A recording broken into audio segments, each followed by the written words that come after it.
It seems the discourse on vaccine mandates are creeping a little. First, I'll tackle the framing of COVID being an endemic, which some would argue that since it is like the flu, we don't need vaccines. This notion is demonstrably false and a bad comparison. Here's why. Every year, flu vaccines are made to adapt to new variants and are actually mandated to certain populations like nurses or those working in healthcare. Also, with the flu, mandates are not necessary because most people are already taking it, and it is helped by going through generations of evolutionary progress, which increases immunity at the current moment. One must also be wary of what kind of flu is mentioned here.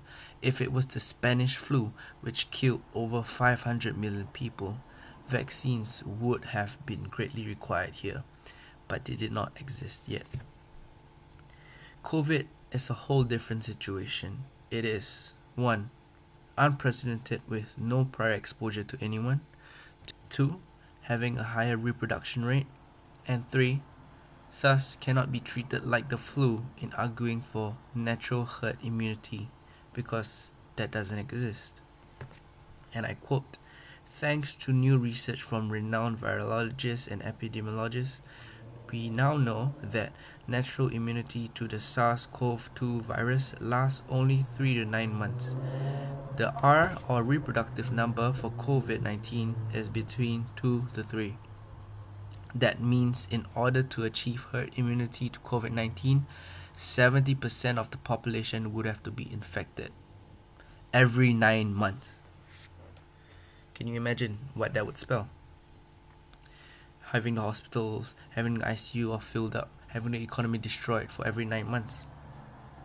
In other words, it's impossible to achieve herd immunity to COVID-19 through widespread transmission. Not to mention, it has much more severe reaching consequences that scientists have just begun to uncover. Serious symptoms like long COVID, fatigue, IQ loss, erectile dysfunction, depression, so on and so forth.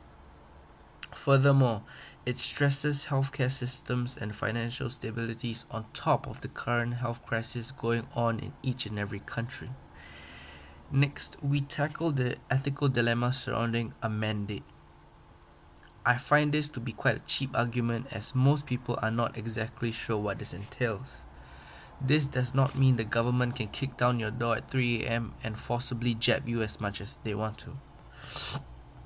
In line with the 4 pillars of medical ethics, autonomy is to be respected and cannot be breached. The mandates only regulate entry/exit procedures and permits, which may incur penalties for non-conformers. No one is forced to put anything in their bodies. The situation becomes more of a huge inconvenience and struggle, the same way you can reject getting a phone or a computer in adapting to modernized society, but face the consequences of not being able to navigate communications or even get a job, with most, if not all, requiring contact numbers and emails for an interview. So why is there no protest on that?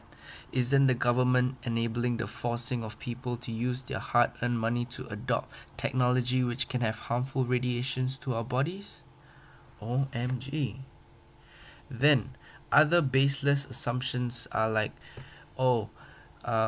we could never ever reach 90 to 95% through vaccinated means and natural herd immunity. Lol. So how do you think measles was virtually eradicated from the face of the planet? There have been many proven instances, such as in Australia where they have implemented no jab, no pay policies, and the number of nationwide coverage are at 95%. Mandates are effective. Quote, in the US, which recommends a panel of vaccinations, the number of states with specific mandates proliferated from 20 in 1963 to all 50 plus the District of Columbia in 1980. That expansion was backed by nationwide surveys in the 1970s showing that the incidence of measles was higher in states with. and lowest in states where mandates were strictly enforced. Drew 2019.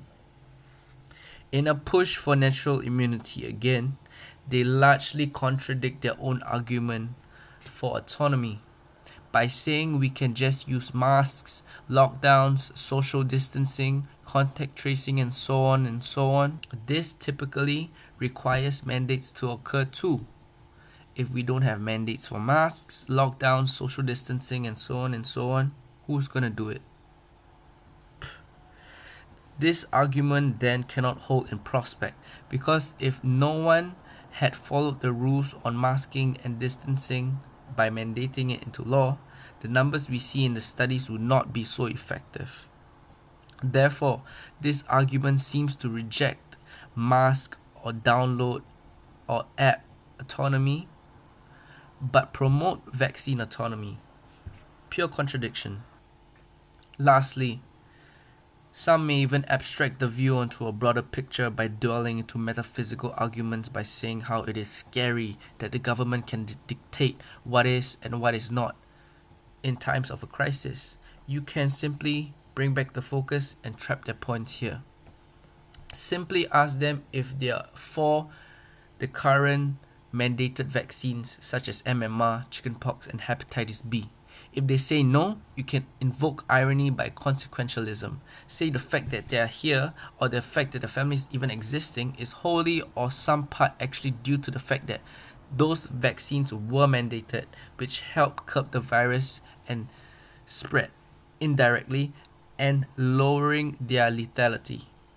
And if they say that this could be used for evil in the future, ask them to prove how this tyranny could exist, and they will usually use a slippery slope argument. On the flip side, if they say yes, you can then steelman their point against them.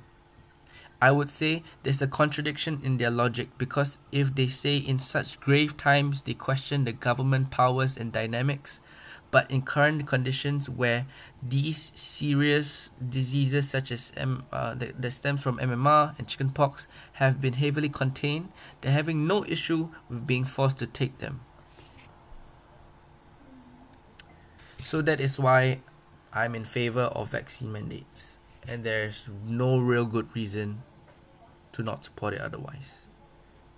Peace.